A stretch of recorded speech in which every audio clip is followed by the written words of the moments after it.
Hey, what's going on out there? Sean Devine, and today I've got a new tutorial for you all who are recording to pre-mixed beats or instrumentals, and you're laying down your rap vocals or hip hop vocals. And ideally, you have access to the multi-tracks for your beat or instrumental because it's going to give someone like myself, a mix engineer, more flexibility when we get to the mix process, and it will just make it to where you can blend your vocals a lot easier. You can shape things around the vocal, and so it just makes that process a little bit easier, and you get better results, I find. But obviously, I know that it's not always possible to get multi-tracks for instrumentals. Let's say you download a popular instrumental or something you want to rap over, or for some reason you're just not able to get the track outs. Then there's still some methods and some plugins that I'm going to show you that we can use to make the blending and mixing process for your vocals still easier, and you can get good results with it with even a pre-mixed beat or instrumental.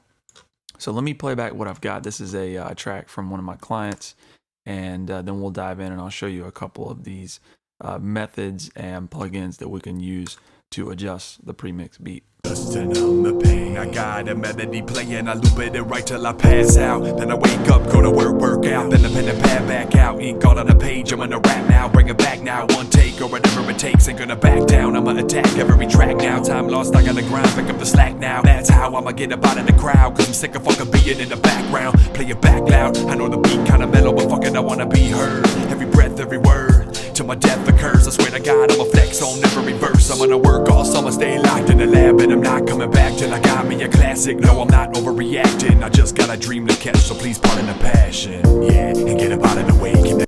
Alright, so that gives you an idea of what we're dealing with. Sorry, let me just lower this down real quick. Okay. So that gives you a better idea of what we're dealing with in the song here. But if you listen to the beat, there's not a ton going on instrumentally or musically, which there's some sessions that I'll get where I'll have a premixed beat and there will just be a lot going on and really competing with the vocal in terms of just the number of instruments and things that are, the producer's gotten a little crazy with. This one's not that bad in that regard. But there is an element, which is like that piano or those keys that are eating up a lot of frequency space in the mix, especially kind of right in that area where a vocal is going to be prominent and sit. So if I play it back, just the beat.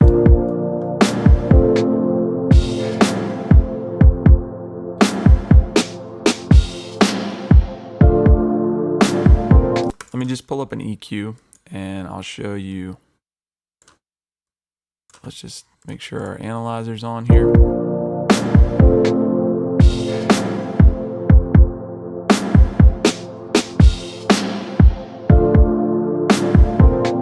So it's actually pretty low, but down here in like the 200 to 500 range, it's really kind of harsh just with the piano. And the pianos have this kind of issue a lot of times in the mix, and we need to tame that a little bit, just because again it's eating up a lot of frequency range in our mix, and it's making it to where the vocal is having to fight a little bit. So we can do that a number of different ways, and let me just dive in. Excuse me. The first way would be to use an EQ, and we'll just EQ out the problem areas. And again, you can use this with any kind of problem area in your premix beat. Let's say the highs were really harsh, up here in the 10K range. We can just EQ it out. You want to be careful not to EQ too heavily on a premix beat, because you might really mess with the mix and kind of take away from the impactfulness of the instruments, and you don't want to do that. But again, if there's really noticeable issues, then this is a good way to do it. So I'm just going to press play, and I'll use this button to solo the band that we're controlling.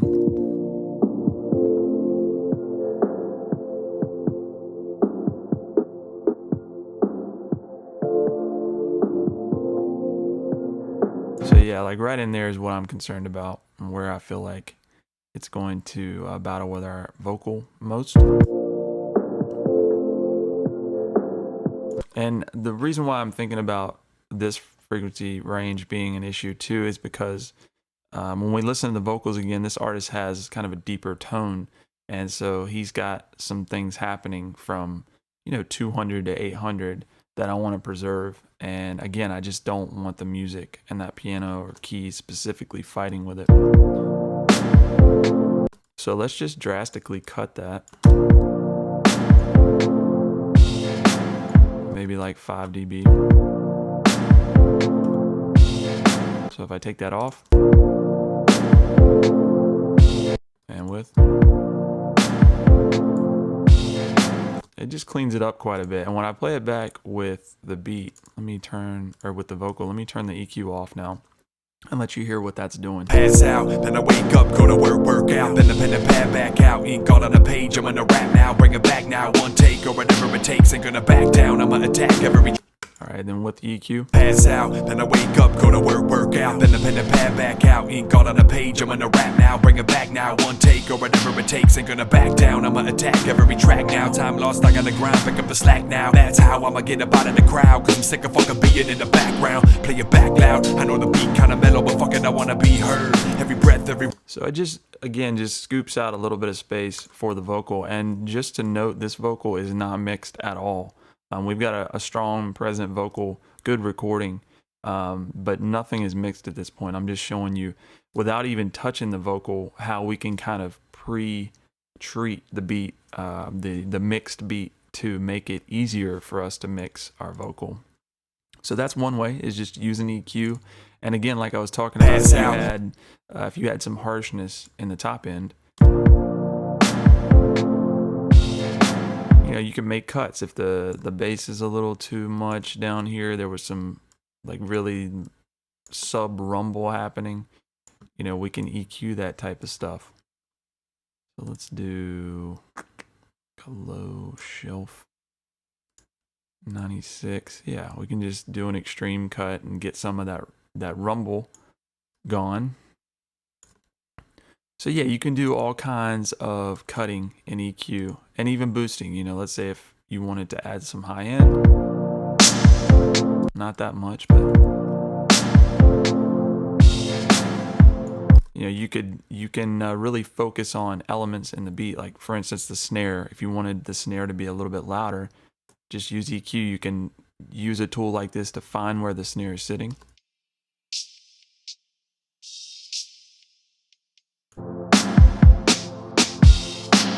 And boom, we just boosted a little bit right there. So if you've got a good transparent EQ, even a stock EQ, it doesn't matter.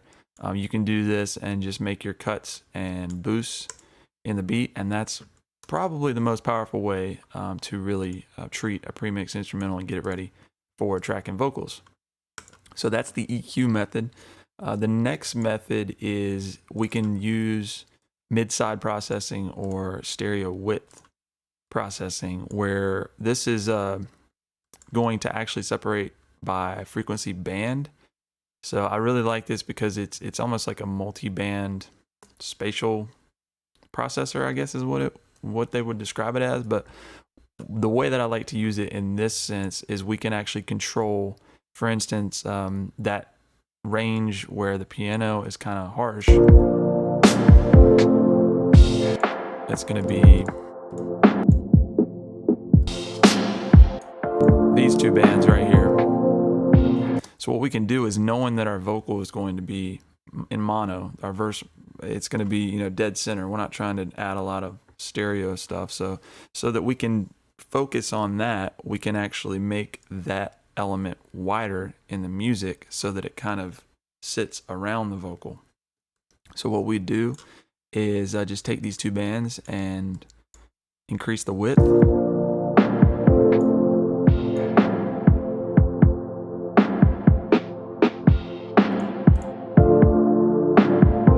So rather than sitting dead center where that vocal is going to be, we're just spread it out.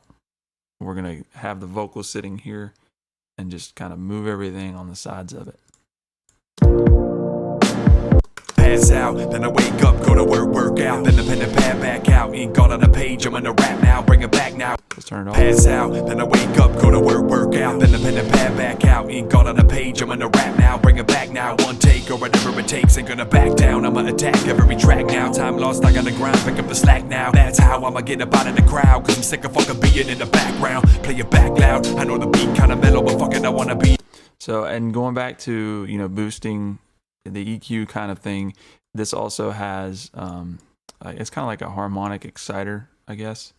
And so if, you know, you've got a beat that just sounds dull in the top end. Pass out, then I wake up, go to work.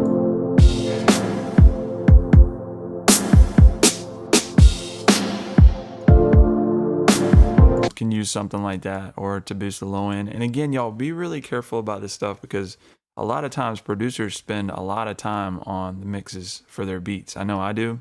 And so if you go in here and you're like toying with this stuff too much and it changes the sound of the beat, it's not a good thing. I mean, you want to do this really just surgically to solve issues, not to, you know, like produce or mix the thing again. You know, if it's already mixed and it's done well, don't mess with it. But we're just using this to doctor it for the vocal. So that's another way, using MS processing or a like a sonic enhancer. Now, another tool that you can use is this Ssl Comp. Now, I want to talk about this for a second, because I see this really overused and used incorrectly. A lot of times I see people who will literally, you know, smack the Ssl Comp on their stereo bus for every track or every song, every session. And this thing is something to be careful with, because it really messes with your transients, and you just got to be careful with it. I like it to be very subtle, especially when you're trying to work on a mixed beat. We got to be careful about how we process it. So this beat, again, is mixed pretty well, and I don't hear anything too crazy. But let's just say that I load up, let's just pull up a initial preset and turn on the Ssl Comp. And the pen and pad.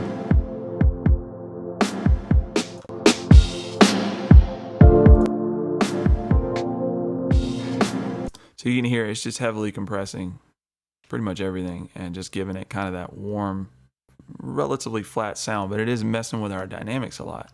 So what I like to do is just turn this threshold all the way up here. And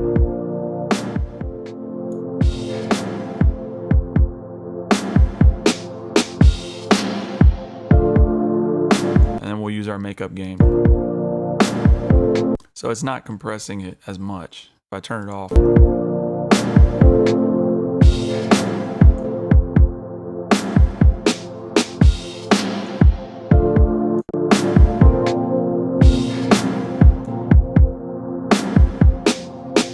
so it's subtle, but what that does is it just kind of adds a little bit of glue, and that can be really helpful when we have an element like that piano we're talking about that we don't want to be fighting with our vocals so much. Pass out, then I wake up, go to work out, then the pen and pad back out, ink all on the page, I'm gonna rap now, bring it back now. One take or whatever it takes, ain't gonna back down, I'ma attack every track now. So you can mess with that and just do it to taste, but again, be real careful about how much compression and the threshold that you're using, because it will affect those transients in your beat really quickly, and you don't want to squash it. You know, you don't want to smash things and really lose the impact of your beat. So that's another way, using a bus compressor like the Ssl Comp.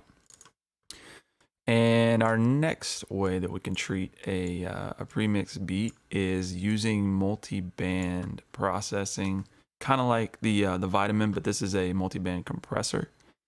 So what we can do is, again, instead of EQing some of those treble areas, we can use this multiband compressor to focus and kind of hone in on the specific frequency range that's a problem. So let's say, for instance, that piano part, we know it's sitting, you know, somewhere in the 200 to 800 range is where we were dealing with.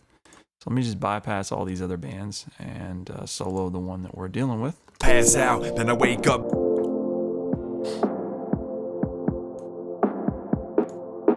this is bypassed.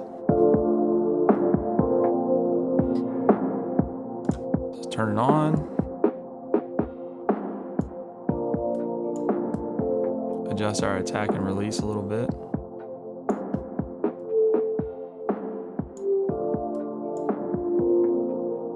So bypassed.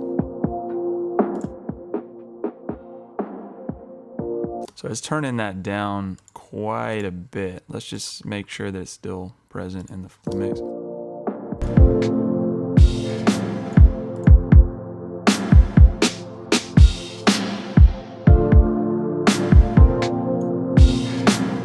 So without and with.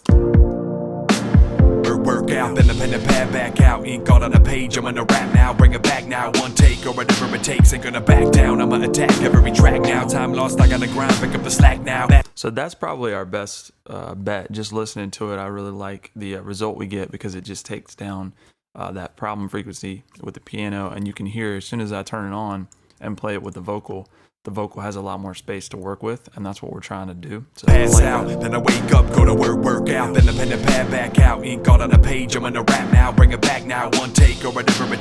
And for those of you who don't have some of these plugins, it's okay. You can use stock plugins. This is the Multipressor in Logic Pro. It's pretty much the same thing as the C4. I just am used to the C4. I'm used to the Waves plugins. I've used them for years. So it's whatever you're comfortable with, but they accomplish pretty much the same thing. So with this, it's the same kind of concept. You have your bands, and let's just bypass some of these so that we're dealing with two. So we're gonna go from, what did we say, like 200 to, let's just say 1200 hertz. Somewhere in there. Pass out, then I wake up, go to work out.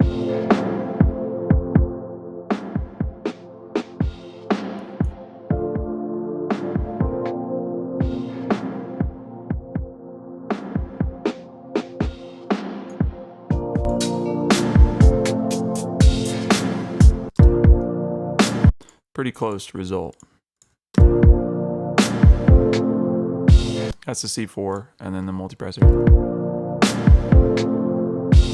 Back out, ink all on the page, I'm gonna rap now. Bring it back now, one take or whatever it takes. Ain't gonna back down, I'ma attack every track now. Time lost, I gotta grind, pick up the slack now. That's how I'ma get up out of the crowd, cause I'm sick of fucking being in the background. Play it back loud, I know the beat kinda mellow, but fuck it, I wanna be. Alright y'all, so there's a couple of ways that we can use these plugins to help us mix our vocals over a pre-mixed beat. Now, if you get beats that have a lot of inherent issues, then you can use these to kind of doctor it. And again, that's really what you want to use it for. I would not be doing this to a beat that's already mixed pretty well. Don't over process things and don't do anything that's not necessary. But for instance, with this one, obviously the first thing that came to mind was that piano is gonna fight with my vocal, and I don't have the multi-tracks. If I had the multi-tracks, it would be as easy as just EQing that part or bringing that channel down a little bit. But with just a 2-track or a pre-mix instrumental, you have to be a little bit more creative.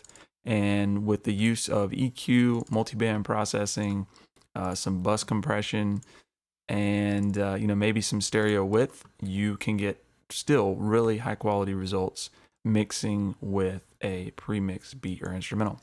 Hope this helps y'all. If you have any questions, feel free to leave them below. If you learned anything in this video, please like and subscribe, and we'll talk to you soon.